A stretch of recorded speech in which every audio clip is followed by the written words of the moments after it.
Neno hili si hivyo. Mambo ni matatu.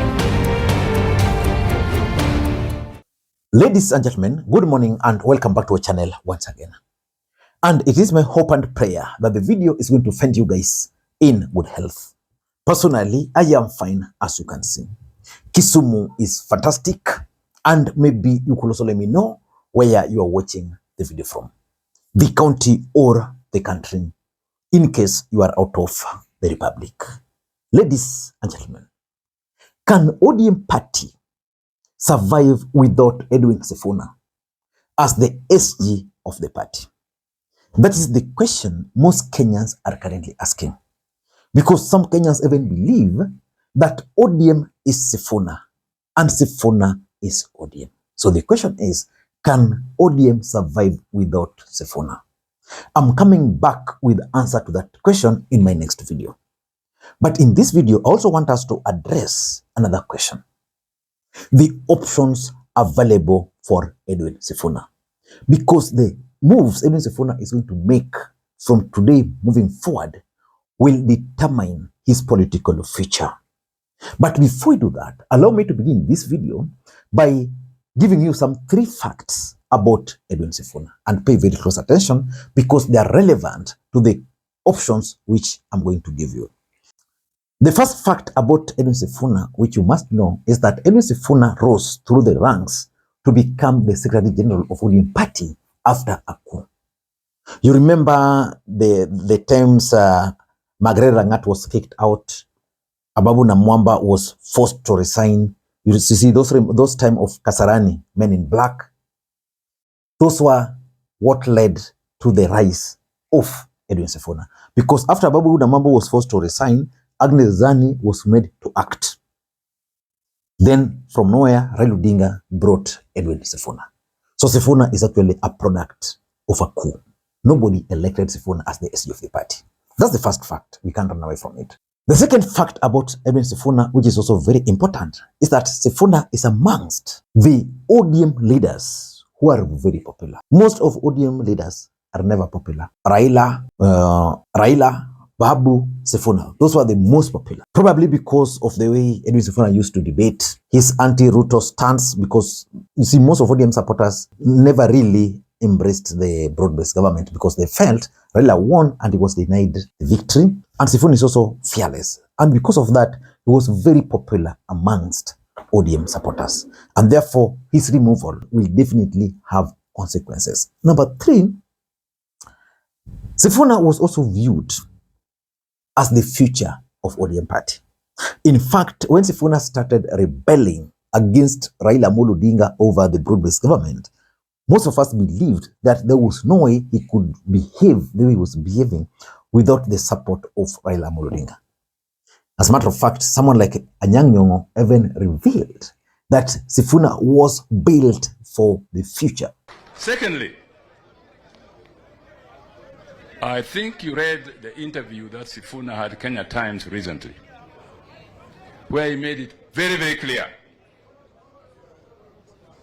Being the Secretary-General at the spokesperson of the party, he clarified every issue. And since then, we have not seen any writing about Sifuna in the newspapers at all. Sasa wewe ni nani? Sasa wewe unaanza leo kupinga Sifuna. Wewe ni nani? We in the party sourced Sifuna from his professional work to bring him to the party. And he has been doing an excellent job since then. Ama sivyo? So let us support him. We in the party support him. Let the people support him. The guy is built for the future. Ama sivyo? The guy is built for the future. You know what I mean? Ukiangalia huko mbele, utaona Sifuna. Utaona nani? Sifuna. If you don't know what I'm saying, go home, fikiria. Sawa sawa? But what are some of his options? Because how Sifuna is going to conduct himself moving forward will determine whether he's going to succeed politically or whether he's going to go into political oblivion. Before I give you all those, in case you're watching this channel for the first time, please take a second or two, click the subscribe button so that next time we produce a video like this, YouTube will automatically notify you. And to the subscribers, I want to continue thanking you guys for your continued support. Because without that support, this channel cannot be what it is. Ladies and gentlemen, the first option for Sifuna, for me, is to challenge the decision by the party to remove him at the political parties dispute tribunal. He must challenge that decision. And challenging that decision is going to be very good politically for Edwin Sifuna for two main reasons. Number one, it will buy time for Sifuna, because once he goes to the tribunal, what is going to happen is that that's going to be an active case. They'll be presenting, and you know, Edwin Sifuna is a lawyer, Orengo is a lawyer, Babu is a lawyer, that's their team. So they'll be taking all the limelight to court, to that particular tribunal. So they'll be able to buy time. And importantly, as they buy time, that will also keep him in the headlines. That's a fact. He will constantly be in the headline. Edwin Sifuna, Edwin Sifuna, Edwin Sifuna. And not just headline. Once they go there, what they'll seek is the court to put aside that decision, that removal. So he will buy time, he will enjoy the limelight and the headlight, but not just like that, but as the rightful ACG. So for me, that is the first decision they can make. That's the first option and the best option.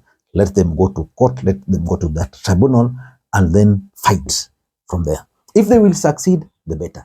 If they don't succeed, also it has advantage. They can then now decide, sisi tumejaribu, but imeshindikana. So what do? We are bolting out. So that's the first option which they can pursue. The second option, and this is something I know they are likely to do, is to try and consolidate the Luhya voting bloc. I saw yesterday a narrative online where mostly people from the mountain were like, Luhyas, now leave ODM party, use this to leave ODM party, use this to unsubscribe from ODM party. So it means there's that feeling that Sifuna can now be used to consolidate the Luhya voting bloc.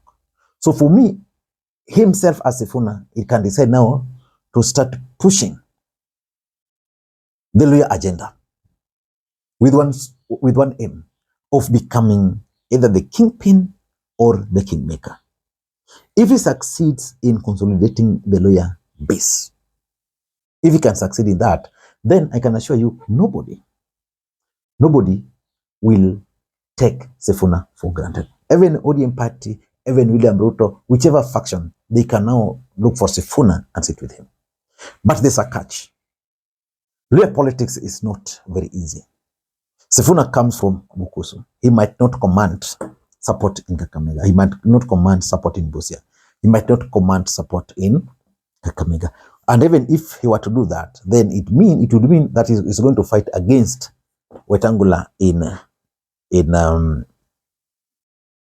Bukusu. He's going to fight against Musalia Mudavadi in Vihiga. And of course, even in Kakamega, someone like Oparanya is also fighting for his own space. So Luhya unity is a bit elusive.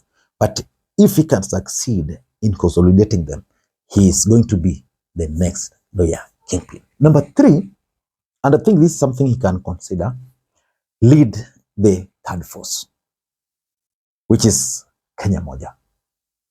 Kenya Moja had started receiving traction in the Republic of Kenya. According to the latest opinion polls, they were at 17%. They can use that. Sifuna can actually use Kenya Moja. Sifuna can actually use Kenya Moja to oppose the broad-based government. And this is going to work in his favor. He will be able to serve the revenge, importantly. And of course, you also know that opposing things are normally very good and attractive in the Republic of Kenya. So by leading the third force, he will be able to move with those people. He will be able to continue consolidating his support base. And of course, he will be able to go with ODM. And number 4, there is this Mataya strategy which he can use. And he must do it today if he has to use this strategy. He can use it, the Mataya strategy, and wait for it to explode. Simply accept that he has been removed as the SG. Then, after accepting that he has been removed as the SG of the party, what he can then do is to continue with his Linda Grounds movement, because he had begun Linda Ground activities. For me, that would be the best. Let him continue with that Linda Ground. Bring people like a Babu, bring people like Babu Owino, Ndindi Nyoro, James Orengo. Let them continue. Yeah. For him, let him accept that, okay, mimi mentor, but I'm not giving hope. I'm not losing hope. This is the exact strategy which William Ruto used. Because remember, Ruto was also kicked out of Jubilee, right? But he continued with this Tanga Tanga movement. Sifuna has been kicked out as the SG of the ODM party. The only unfortunate thing, or the only difference between Sifuna and Ruto, is that Sifuna probably might not have enough resources. He might not have enough people to go with him. And lastly, he can fight back. Edwin Sifuna can wait and fight back. And there's a chance of fighting back. The next decision is not fight now. That is the fact. After NEC, I think this will be taken to the next organ of the party for ratification. And then finally, NDC.